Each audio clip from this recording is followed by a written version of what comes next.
नमस्कार, जय श्री कृष्णा। स्वागत करता हूं मैं आपका अपने चैनल कुंडली शास्त्र में। मैं हूं एस्ट्रोलॉजर रतन सिंह। कुछ बड़ी बात है, कुछ बड़ी चिंताएं हैं जिसके प्रति आप लोगों को आगाह करना ज़रूरी है। देखिए, डरने डराने का कोई हमारा काम है नहीं, लेकिन जैसी बात है वैसी कहना ज़रूरी है। हमेशा चिकनी चुपड़ी बातें करते रहें, मीठा मीठा बोलें और कड़वा कड़वा थूक दें, ऐसी कोई भी मंशा हमारी नहीं रहती। इसका औचित्य ये रहता है कि आप चीज़ों के प्रति थोड़े सावधान हो जाएं, कुछ लोग इसका फ़ायदा उठा पाएं तो हमारा काम पूरा हम समझते हैं। चलिए, इस सप्ताह के बड़े अपडेट के ऊपर बात कर लेते हैं। 6 जुलाई से लेकर 12 जुलाई तक का ये सप्ताह है।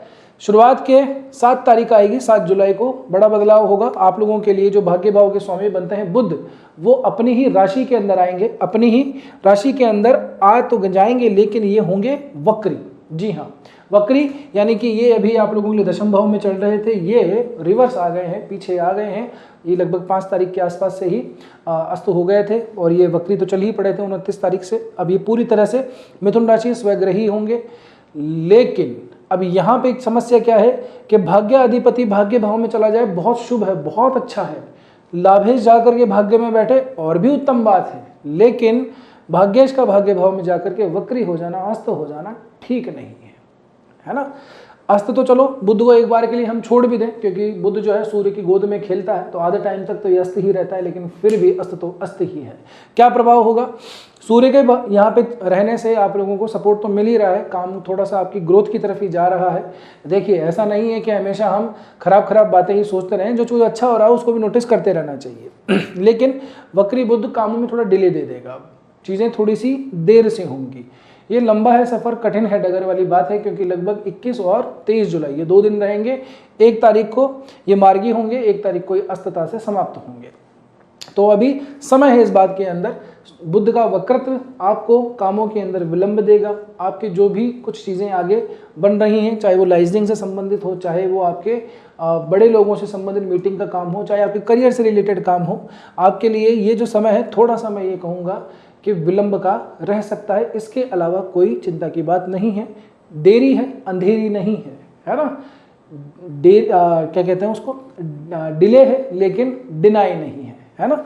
तो ये वक्री है, तो बस थोड़ा सा इतना ही हमको चिंता की बात है। आगे जो चीज़ें दिख रही हैं वैसी है नहीं। थोड़ा सा दूसरा चेहरा मैं आपको दिखाता हूँ। नवमांश चक्र की तरफ अगर हम चलेंगे तो चीज़ें थोड़ी सी अलग ही दिखाई देंगी। देखिए, आप लोगों के लिए अभी वर्तमान में देखें तो सूर्य मिथुन राशि में, मंगल वृषभ राशि के अंदर है, ठीक है ना। बाकी ग्रह भी अपनी अपनी राशियों में देख ही रहे हैं आप लोगों को। अब क्या है कि जैसे नवमांश में आप देखेंगे, नवमांश का मतलब इस भाव का, भाग्य भाव का, जब हम डायग्नोसिस करते हैं, एक्सरे निकालते हैं या MRI करते हैं, तो एक अलग से कुंडली बनती है, उसको नवमांश कुंडली कहते हैं, है ना।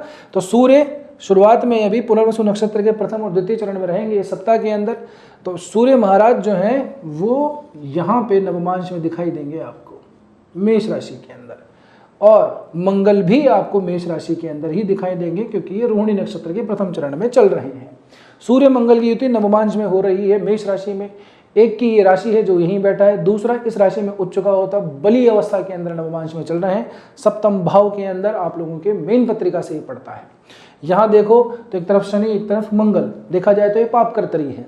लेकिन उच्च का सूर्य मंगल, देखिए, दाम्पत्य जीवन के लिए इतना ज़्यादा हानिकारक नहीं होता, विस्फोट करता है, लड़ाई झगड़े करवा देता है, लेकिन विच्छेद करवा दे ऐसी स्थितियाँ कम हैं। इन दोनों में से एक अगर कोई ग्रह बैठा हो तो दोनों एक साथ बैठ जाए तो समस्याएं बन जाती है। तो अपने दाम्पत्य जीवन में कुछ लड़ाई झगड़े जिन लोगों के चल रहे हैं, थोड़ा संभल जाइए, चीज़ें थोड़ी सी बढ़ने वाली हैं। क्रोध चाहे आपका हो चाहे सामने वाले का हो, वो विस्फोटक स्थिति या विस्फोटक रूप के अंदर सामने आ सकता है, जिससे ज़रा सी चिंगारी भी बड़ी आग लगा सकती है। ये डरने डराने की बात नहीं है, जो स्थिति है वो मैं आपको समझा रहा हूँ। सहयोग किसका मिलेगा? आपके लग्नेश, आपके राशिश का मिलेगा, क्योंकि 5 से लेकर 7 जुलाई तक शुक्र भी यहीं पर मिलेंगे आपको नवमांश के अंदर। इसके बाद में शुक्र आगे बढ़ जाएंगे 7 जुलाई के बाद में, यानी कि मोटा मोटा 7 जुलाई से 9 जुलाई का जो बीच का समय है, इन 2-3 दिनों के लिए आपको विशेष सावधान रहना है। एक और बात, पार्टनरशिप वाले चीज़ों के अंदर भी चीज़ों का ध्यान रखना है। पार्टनरशिप ब्रेकिंग की कगार पे है, तो कोई छोटी सी बात बड़ी हो करके और ब्रेक हो सकता है, ठीक है ना। ये छोटे छोटे समय आते हैं अल्पांशों के, ये बड़े परिवर्तनकारी होते हैं, तो थोड़ा सा संभल के रहिएगा। अच्छा, आगे बढ़े तो यहाँ से यही दोनों ग्रह 9 तारीख के बाद में, 9 जुलाई के बाद में यहीं पे आएंगे। सूर्य और मंगल आपके 8वें भाव में नवमांश में मिलेंगे। सूर्य तो आएंगे ही आएंगे, मंगल जैसे ही आएंगे, वर्तमान में देखिए मंगल वृषभ राशि में चल रहे हैं, नवमांश में भी वृषभ में आएंगे, तो कहेंगे कि मंगल हो गया वर्गोत्तमी। अभी ये आप लोगों के लिए दूसरे और 7वें भाव का स्वामी बनता है, मार्केश बनता है, वर्गोत्तमी है, 8वें भाव में है, तो ज़्यादा तो कुछ नहीं, चोट चपेट दुर्घटनाओं की संभावनाएं दे देता है। थोड़ा सा ध्यान रखिएगा इस समय पे, यात्राएं करते वक्त, गाड़ी चलाते वक्त, और कुछ नहीं तो अपने आसपास जो भी आप काम करते हैं, चलते फिरते वक्त, जैसे वॉशरूम में है, गीला है, फिसल गए, बारिश का मौसम है, गाड़ी वगैरह स्लिप हो गई, इस तरह की संभावनाएं रहती हैं, तो अपने जो भी आपका क्रोध, जो भी आपका जोश उन्माद है, उसमें वातावरण का ज़रूर से ध्यान रखिएगा। कहीं ज़रा सी फिसलन हुई और आप फिसल गए, कोई चोट भारी सी लग सकती है, तो यहाँ पे आप लोगों को ध्यान रखने की आवश्यकता है। एक तो अपना भाग्येश वक्री हो चला है, दूसरा फिर नवमांश के अंदर स्थितियाँ क्रूर ग्रहों की, पापी ग्रहों की बली अवस्था के अंदर आ रही हैं, तो नेगेटिव इम्पैक्ट ज़्यादा पड़ता है। इसके बाद में समय बदलेगा, तो देखिए इस सप्ताह तक तो ये दोनों ग्रह नवमांश में यहीं मिलेंगे आप लोगों को। शुक्र भले ही थोड़े आगे बढ़ेंगे, सप्ताह के जो आखिरी के समय होंगे 11 और 12 जुलाई के 10 से लेकर के और लगभग 13-14 जुलाई तक शुक्र जो है वो मिथुन राशि के अंदर प्रवेश कर जाएंगे। ये सप्ताह का अंतिम जो दौर रहेगा आप लोगों के लिए फेवरेबल रहेगा। लग्नेश नवमांश में जाकर के मित्र की राशि में जाएंगे तो आप लोगों के लिए अच्छा ही रहेगा, ठीक है ना। तो कुल मिला के बात यह है कि आप लोगों के लिए सप्ताह का जो प्रारंभ है ये ज़्यादा कठिन है, खास करके दाम्पत्य जीवन के लिए, बिजनेस के लिए, दुर्घटनाओं से संबंध रखने वालों के लिए। आगे बढ़ते हैं, थोड़ा सा गुरु के बारे में देख लेते हैं। देखिए गुरु अभी वर्तमान में दिख रहे हैं, करियर भाव में उच्च के हैं, बहुत बढ़िया है, अच्छी स्थिति है ना, मजे ही मजे, आनंद ही आनंद है, लेकिन जैसा दिखता है वैसा होता नहीं है। गुरु वर्तमान में पुष्य नक्षत्र के द्वितीय चरण के अंदर चल रहे हैं। नवमांश में देखोगे तो गुरु मिलेंगे कन्या राशि में, जो कि आपके 12वें भाव में पड़ती है। तो जिन लोगों को करियर से संबंधित प्रॉफिट नहीं मिल रहा है, ट्रैवल चल रहे हैं, खर्चे हो रहे हैं अनावश्यक से, तो समझ लीजिए गुरु का इम्पैक्ट पड़ रहा है। अब इन ग्रहों से संबंधित जिसकी भी महादशा, अंतरदशा, प्रत्यंतर दशा जीवन में चल रही है उसको कुंडली में देख लीजिए, वहीं से संबंधित आप लोगों को ज़्यादा फल मिलेंगे। लाभ भाव के अंदर खुद अभी केतु आप लोगों के बैठे हुए थे, शुक्र का सहयोग मिल गया है 4 तारीख को, लग्नेश जाकर के लाभ भाव में बैठे हैं, बढ़िया है, अच्छी बात है। तो जो नीरसता ग्रोथ के अंदर बिल्कुल ही बैठी हुई थी, कोई भी लाइन नहीं खुल रही थी आगे उन्नति की, समृद्धि की, तो शुक्र के यहाँ पे आ जाने से आप लोगों के लिए वो थोड़ा सा आगे बढ़ेगा। अभी नवमांश के अंदर गोचर देख रहे हैं तो मेष, वृषभ जैसे मिथुन में आएंगे सप्ताह के आखिरी दिनों में, फिर ये आप लोगों के लिए अच्छा होगा, क्योंकि सप्ताह के आखिरी के दिन है ना, लगभग 10 से लेकर के और 13-14 तारीख तक यहाँ रहेंगे, फिर ये आगे इसी तरह से बढ़ेंगे, यानी कि भाग्य भाव, फिर आपके कर्म भाव, फिर आपके लाभ भाव। तो शुक्र के पॉइंट ऑफ व्यू से नेक्स्ट का जो वीक रहेगा वो ज़्यादा फेवरेबल रहने वाला है बजाय कि इस सप्ताह के, ठीक है ना। और शनि की दृष्टि से देखो तो शनि जो है आप लोगों के लिए नवमांश में देखोगे तो आपके 4थे भाव में मिलेंगे, 4थे भाव के अंदर मकर राशि के अंदर ही मिलेंगे, तो ये ज़्यादा अच्छी बात है आप लोगों के लिए। शनि वैसे भी तुला लगने वालों के लिए सबसे ज़्यादा कारक कोई ग्रह बनता है, सबसे ज़्यादा फेवरेबल कोई ग्रह बनता है तो वो शनि ही है, क्योंकि ये केंद्र और त्रिकोण का स्वामी है। नवमांश में ये अपनी ही राशि के अंदर बैठा है, तो संपत्ति से संबंधित आप लोगों को अच्छे योग दिखा रहा है। तो शनि से संबंधित कोई भी दशा अंतरदशा अगर मिल गई है तो ये मान के चलिएगा शनि का आपको फेवर मिल जाएगा। मूल चार्ट के अंदर 6ठे भाव का शनि वैसे भी ठीक है, शत्रुहंता बनाता है। अब एक बार सरसरी निगाहों से देख लेते हैं चंद्रमा को। चंद्रमा राहु के साथ में मिलेंगे आपको 6 तारीख को, पंचम भाव में है, ज्ञान का भाव है, बुद्धि का भाव है। राहु चंद्रमा ग्रहण दोष बनाएंगे, बुद्धि के ऊपर विपरीत असर डालेंगे।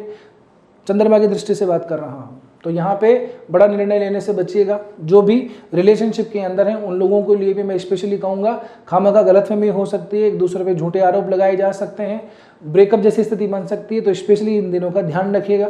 आगे बढ़ेंगे, चंद्रमा शनि के साथ में मिलेंगे। चंद्रमा शनि का योग ये भी ठीक नहीं है, लेकिन ये 6ठे भाव के अंदर जा रहा है, तो थोड़े से विचारों को जो है स्फुटन दे देगा और नेगेटिविटी थोड़ी ज़्यादा बढ़ सकती है, विषयोग बनाता है। वैसे तो ठीक है, जल तत्व की राशि है, इट्स ओके। दशम का स्वामी जा रहा है, अपने से नवम पंचम का संबंध बनाएगा, लेकिन 6ठे भाव है, शनि के सहायक में है, तो बीच में एक स्थिति जरूर आ जाएगी मंगलवार और बुधवार को, जहाँ पे अंशात्मक युति होगी, उस समय पे चंद्रमा शनि अपना प्रभाव ज़्यादा नेगेटिवली दिखाएंगे, तो बस यहाँ संभलिएगा। आगे बढ़ेंगे, मित्र राशि के अंदर जाएगा, दशमेश से दशम गिनेंगे, यानी कि चंद्रमा ही आप लोगों का दशमेश बनता है, दशम से दशम गिनोगे तो 7वां भाव आएगा। चंद्रमा यही मेष राशि में होकर जाएंगे, कब? गुरुवार और शुक्रवार को। तो तो यहाँ से आप लोगों के लिए ठीक है। जो भी चिड़चिड़ाहट, गर्माहट जो भी दाम्पत्य जीवन में हो चली है, अपने स्पाउस से हो चली है, उसको सुधार लीजिएगा, संभाल लीजिएगा, आपके लिए ठीक रहेगा। इसके बाद में सैटरडे और संडे 8वें भाव में चंद्रमा जाएंगे, लेकिन वृषभ राशि में होंगे। बड़ी ही विचित्र स्थिति है। एक तरफ वृषभ राशि में चंद्रमा उच्च के होते हैं, लेकिन 8वां भाव चंद्रमा के लिए बड़ा खराब भाव माना जाता है। तो यहाँ पे मिले जुला असर मिलेगा। ओवर थिंकिंग बहुत ज़्यादा बढ़ सकती है आप लोगों की। अच्छा, एक और समय पे आपको कहूँ, जिन लोगों को थोड़ी सी एलर्जी वगैरह रहती है, स्किन से, मौसम से दाग हैं, रैशेस वगैरह हो जाते हैं, मौसम से थोड़ी सी दिक्कत हो जाती है, तो एक तो बुध की वक्री होने से वो थोड़ा सा ज़्यादा ट्रिगर हो सकता है। फिर आखिरी के 2 दिनों में जैसे ही चंद्रमा यहाँ पे जाएंगे वो भी थोड़ा एक्टिव हो सकता है। आखिरी के दिनों में हमें नवमांश में दिख रहा है, सूर्य मंगल भी यहीं रहेंगे, तो दिमाग बड़ा ही इम्बैलेंस हो सकता है। विचार थोड़े से बहुत ज़्यादा आप लोगों के बैक टू बैक बहुत सारे आ सकते हैं। फिर नवमांश में ऐसी क्रूर ग्रहों की युतियाँ 8वें भाव के अंदर, तो इसलिए विशेषतः शनिवार रविवार को ज़्यादा ध्यान दीजिएगा। कुछ छोटी मोटी चोट चपेट दुर्घटना होने की संभावना दिखाई देती हैं। मैं फिर से कह रहा हूँ, डरने डराने की बात नहीं है, लेकिन जैसी स्थिति है वैसी बतानी आवश्यक है। ठीक है ना?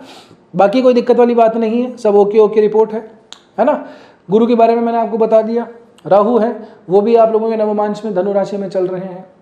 अब जो चल रहे हैं क्या कर सकते हैं। ओवरऑल कुल मिला के बात यह है कि ये सप्ताह तुला राशि वालों के लिए ओके है।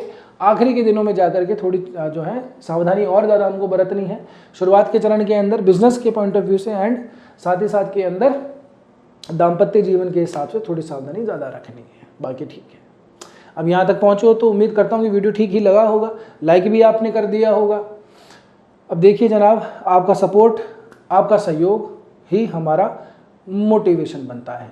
तो हमेशा की तरह वही रिक्वेस्ट है, कृपया करके वीडियो को हाइप दे दीजिए और नए हो तो कृपया करके चैनल को सब्सक्राइब ज़रूर से कर दीजिए।